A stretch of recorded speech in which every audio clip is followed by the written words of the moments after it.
Hello, I'm Shane Schulz, and you're listening to the WEGO Health Podcast. WEGO Health is a network of over 100,000 patient advocates, influencers, and experts helping others and transforming healthcare. The following interview is from the WEGO Health Awards Winner Series.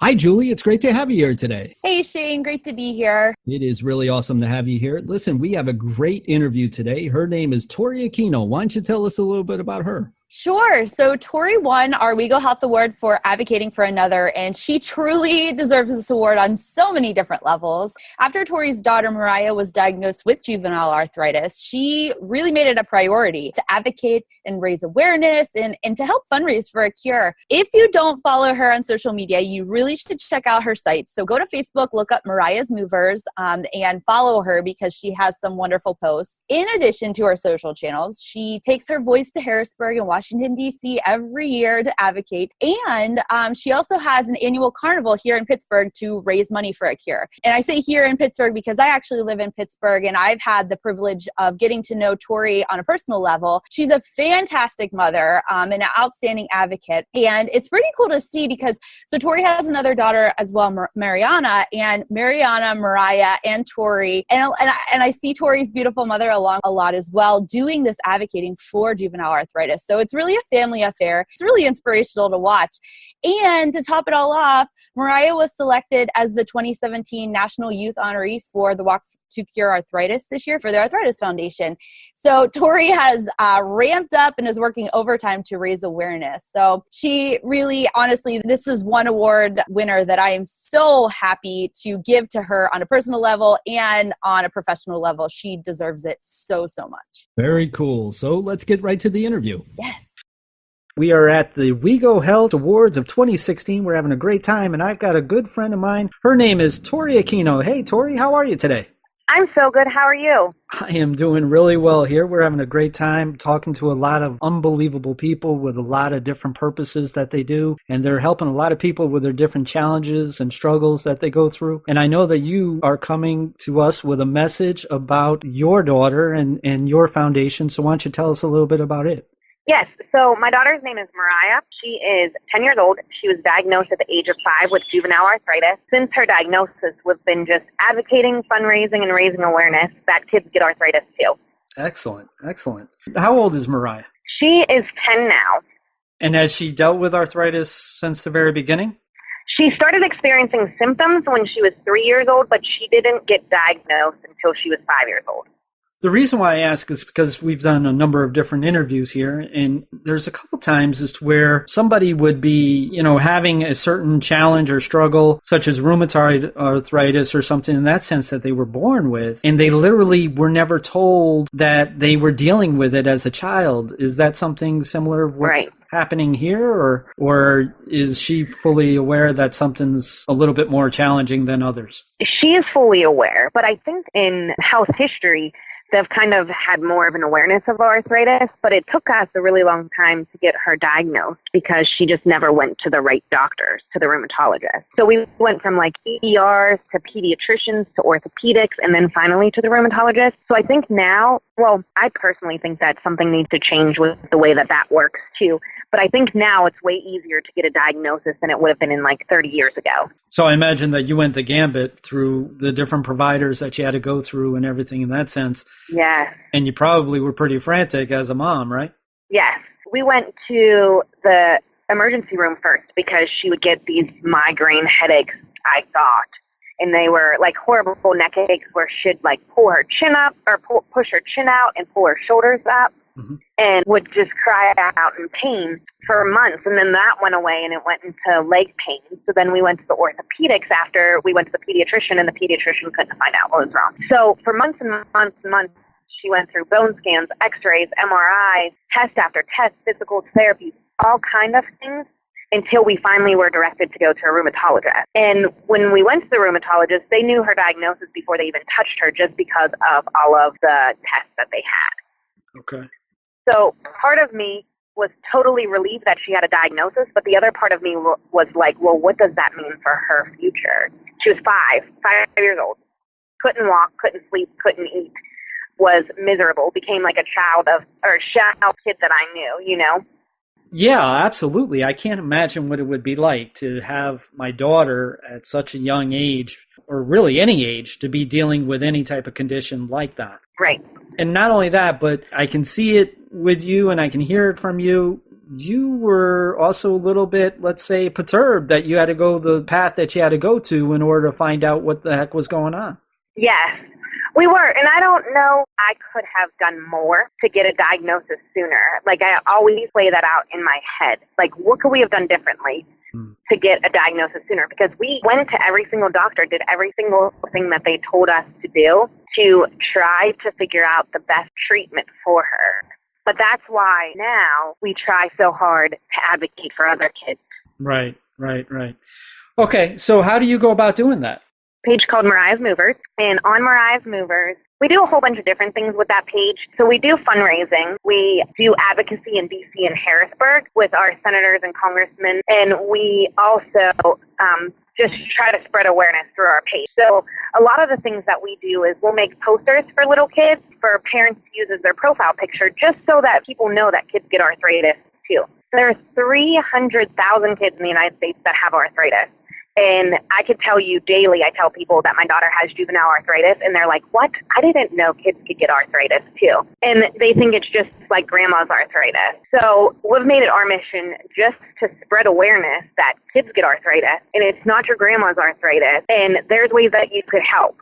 Yeah, so you make a good point, because juvenile arthritis and what your grandma's arthritis would be is two totally different things. So what are some of the differences so that we can educate our audience as well? Arthritis in its own self is just an inflammation in a joint. So with juvenile arthritis and with rheumatoid arthritis, it's essentially, like, my easiest way of explaining it is that you have an overactive immune system, and your immune system attacks your joints. But not just your joints, it could attack your organs, it can attack your eyes, which are an organ, but it can attack your skin. There's a million different ways that it can attack your body. So with juvenile arthritis, these kids are on heavy-duty meds that people don't even understand, because they think it's just like osteoarthritis, like just damage to the joint from like a sport or whatever. And it's not. Like, these kids live with chronic pain and chronic fatigue and have to take medicine and shots and sometimes infusions. They could lose their eyesight. They can be debilitated from this. It's frustrating because people don't know. And I don't think that they could really understand. They truly know what it feels like themselves, you know? Well, for one thing, they can't really truly understand what it is that Mariah would be going through. And they certainly can't understand what it is that you as a parent would be going through, because these are things that, you know, they may be judgmental on, or they may be looking the other way, right? Because I find other people who are not dealing with these challenges, struggles, and so forth, looking the other way is the common thing. They don't want to know about it. Right. As long as it's not them, they don't need to know about it. So that's what it is that you're trying to do, is you're trying to make awareness to arthritis, rheumatoid arthritis, juvenile arthritis. You know, you're trying to make awareness for people to learn from and to understand a little bit better, so that they're not so ignorant when it comes to dealing with people who are challenged with this type of condition. Right. There has been times, I know, because we're really active in the juvenile arthritis community, there is times when I have been accused of having like Munchausen syndrome and making up my child's disease. There's times that my friends have been accused of this. And it's so frustrating to me, because the only thing that I tried to do, because ever since Mariah was diagnosed, I promised would never be victims to this disease and would do whatever we had to do to find a cure. So it's so frustrating to me that people would think that I'm making it up, because I think that I sugarcoat a lot of her situation and try to look at the hopeful part of it as opposed to what's happening with her body. I don't often talk about when Mariah told me when she first was diagnosed that she wanted to die. I don't often talk about, like, when she tells me she wishes she didn't exist because the pain's too much. I don't talk about, like, when she cries when I have to pull her out of bed in the morning. I don't talk about any of that stuff, because I don't think that any of that stuff will help us to find a cure. Maybe put perspective into what she's going through, but surely it doesn't do anything but break a mom's heart, you know?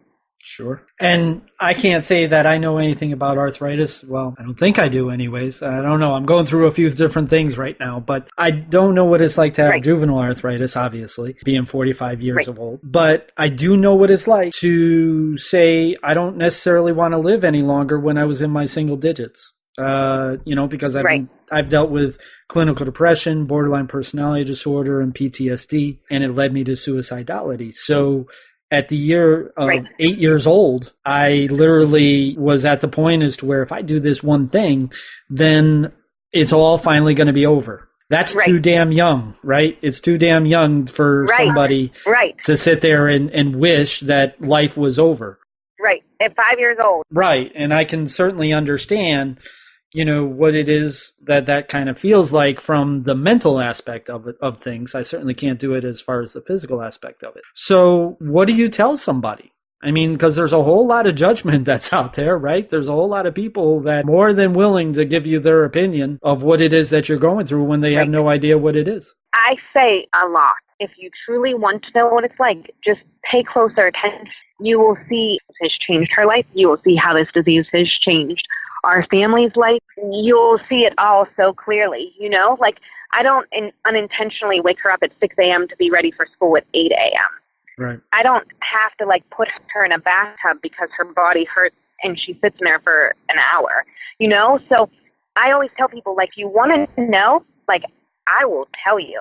If you check out our page and read through some of my posts, you'll get a pretty good picture of what it's like. But imagine your 5-year-old looking up at you with her big brown eyes that are sunk in because she hasn't slept in over 3 months and she hasn't eaten and lost 10 pounds when she only weighed 35 at the time, and tells you that she just wants to go to heaven.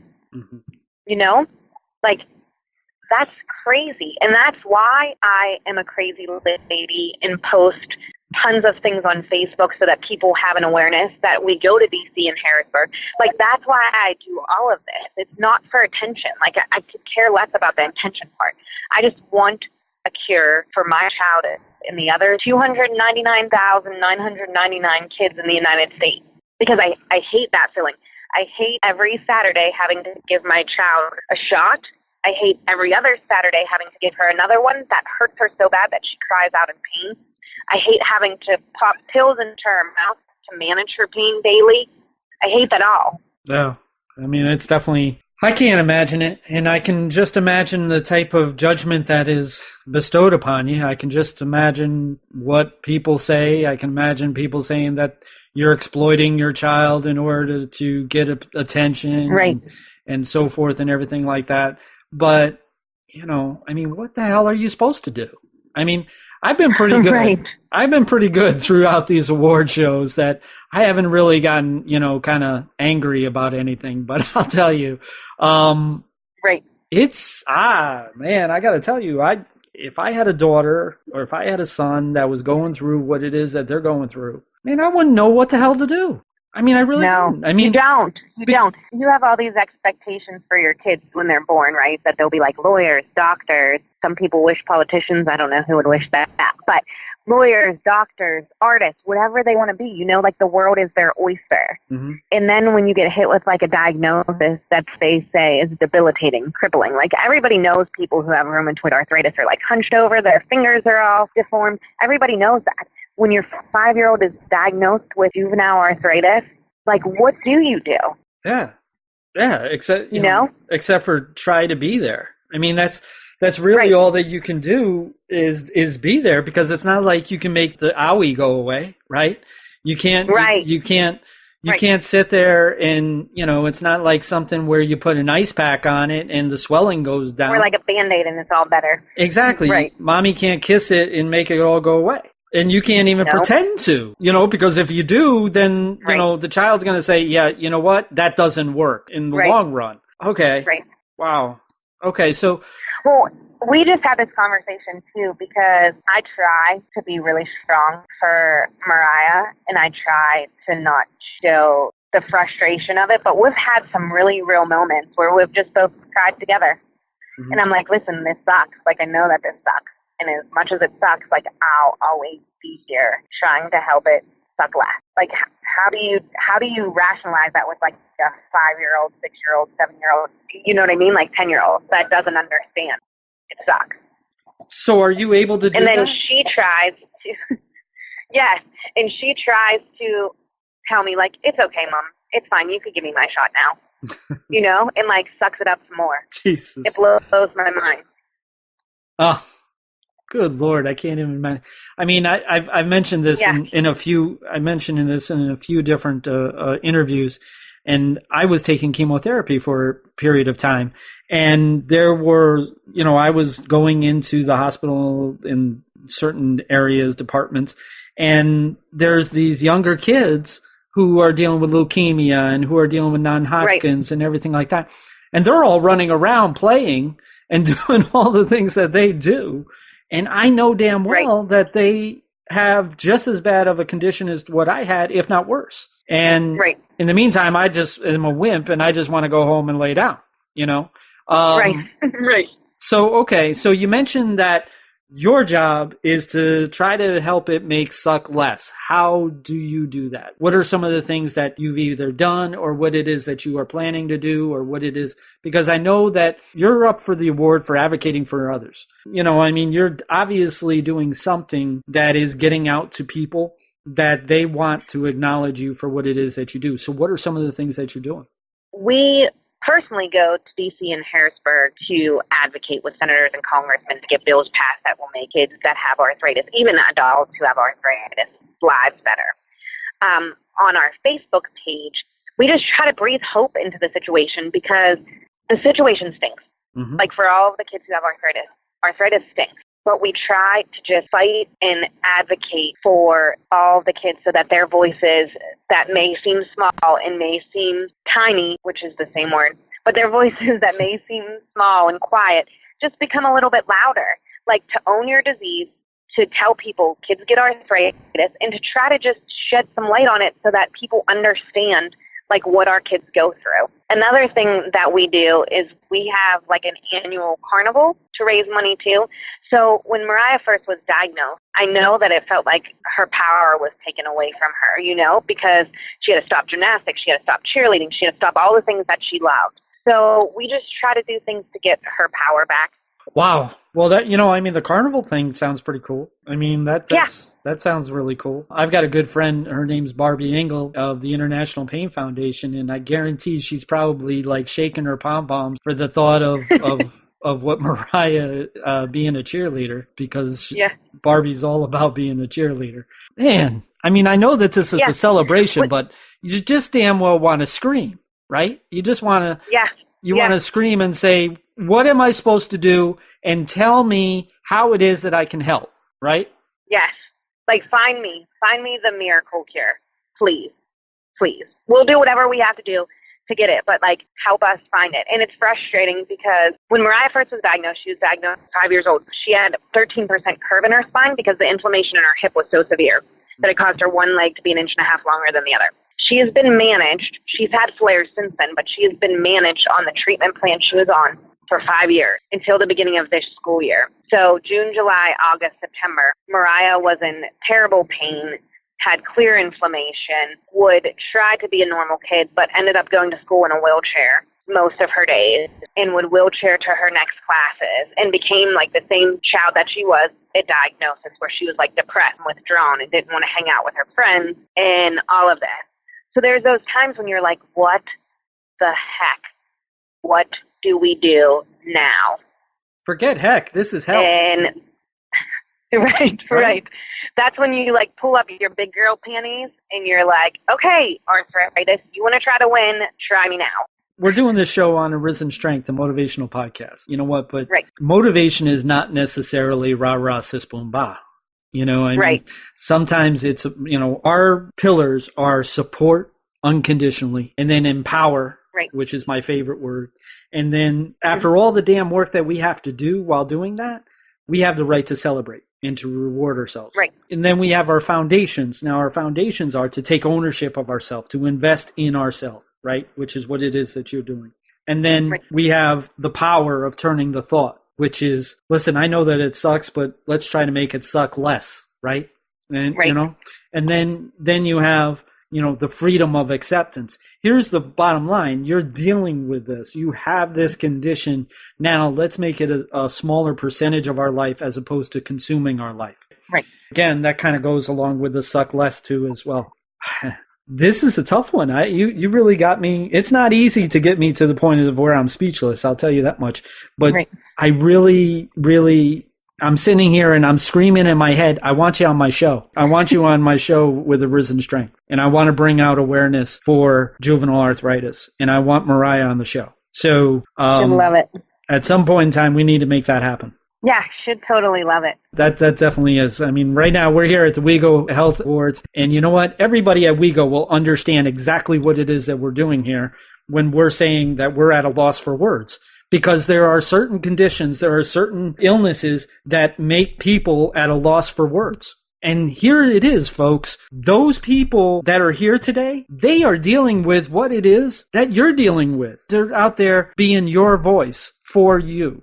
They're just taking it up another level for you because they can. They're doing what they can when they can type of thing. And you know what? Kudos to you, Tory. For what it is that you're going through, and I can hear it in your voice. I can just imagine what it is that you're going through. And it's amazing the efforts that you're putting in, and you're definitely deserving of being a finalist here at WEGO. And I really wish you luck for the Advocating for Another award. I want you on my show. Awesome. Would love it.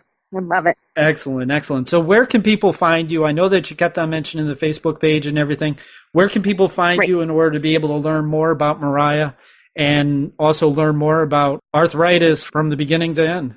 So if you check out Mariah's Movers on most social media, so Twitter, Instagram, Facebook, we're there. You can just as easily Google Mariah name on, just Google Mariah-Aquino-Truss, Truss. You'll find her story and you'll find links to all kinds of stuff to figure out what juvenile arthritis is and how to treat it and all kinds of fun stuff.